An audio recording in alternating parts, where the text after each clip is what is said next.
विद्यार्थियों, कक्षा 9वीं के विषय भूमिति में आपका पुनः एक बार हार्दिक स्वागत। लास्ट वीडियो में आपने क्वेश्चन नंबर 5 का वीडियो देखा और आई होप कि आपको सवाल समझ में आया है।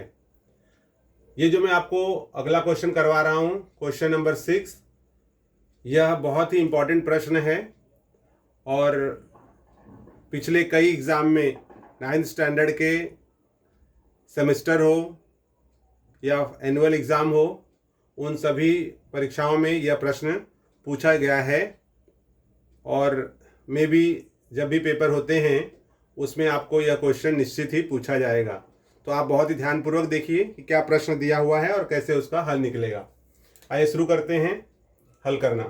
देखिए, दिया हुआ है कि आकृति में चतुर्भुज PQRS तथा चतुर्भुज ABCR दो समांतर चतुर्भुज हैं। मतलब दोनों जो आकृतियां आपको दिख रही हैं दोनों समांतर चतुर्भुज हैं और इसमें कहा गया है कोण P 110 अंश है।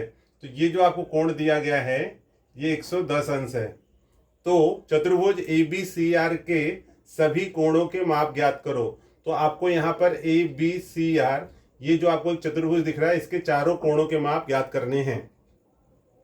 तो आकृति में देखिए, यदि हम कोण P निकाल लेते हैं, हम देखते हैं चतुर्भुज PQRS यह एक समांतर चतुर्भुज है और हम जानते हैं कि समांतर चतुर्भुज के सम्मुख कोण सर्वांगसम होते हैं। P 110 है तो R कितना हो जाएगा? 110। क्यों? क्योंकि समांतर चतुर्भुज के सम्मुख कोण सर्वांगसम होते हैं।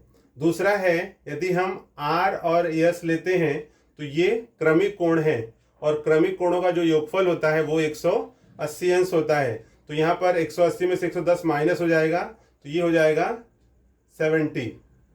ठीक है, ये 70 है तो ये भी 70 हो जाएगा।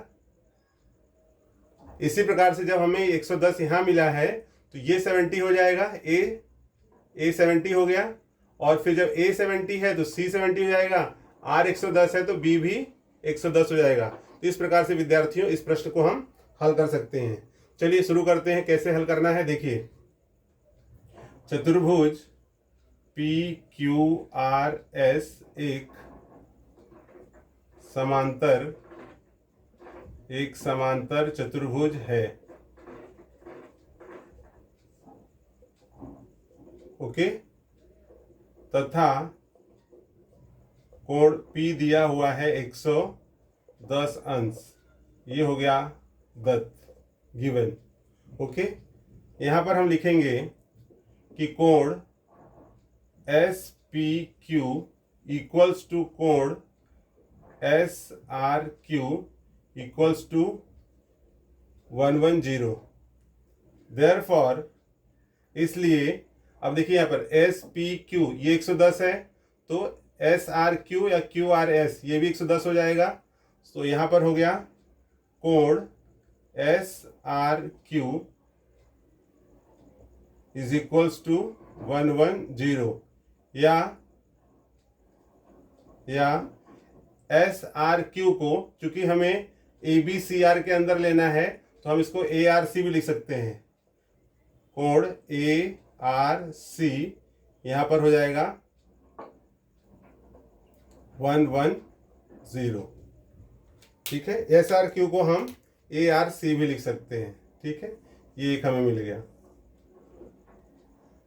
अब आप विद्यार्थियों देखोगे, इसमें एक हमें P मिला था, उसके आधार पर R मिल गया। तो यहाँ पर हम लेते हैं चतुर्भुज ABCR में कोण ARC बराबर 110 अंश। ये हमने लिया, यहाँ पर एक था तो यहाँ हम लिख देंगे 1 से। ओके, ये ARC हमने यहाँ पे निकाला है 110 अंश है तो ARC 110 अंश हो गया। अब सिर्फ इसी चतुर्भुज में देखते हैं, R और A को अगर हम जोड़ें, therefore angle A plus angle R equals to, या उसको हम 3 अक्षर से भी दिखा सकते हैं। यहाँ पर ARC लिखेंगे, angle ARC plus angle ARC हो गया। यहाँ पर BAR इक्वल्स टू 180 डिग्री और यहाँ लिखेंगे क्रमिक कोण, क्रमिक कोण। देयरफॉर ARC का यहाँ पर दिया हुआ है measure 110 plus angle BAR equals to 180। Therefore angle BAR equals to 180 minus 110। Therefore, angle BAR equals to 70 degree. तो विद्यार्थियों आप देख रहे हो यहाँ पर कि आपको BAR ये जो एंगल था यहाँ पर ये 70 मिल गया है। तो हम जानते हैं कि समांतर चतुर्भुज के सम्मुख कोण सर्वांगसम होते हैं। तो यहाँ पर आप लिखोगे चूंकि समांतर चतुर्भुज के सम्मुख कोण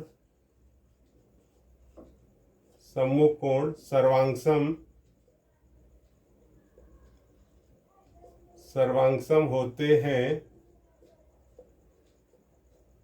इसलिए कोण A इक्वल्स टू कोण C इक्वल्स टू, अब आप देखोगे यहाँ पर BAR को हम एंगल A भी लिख सकते हैं।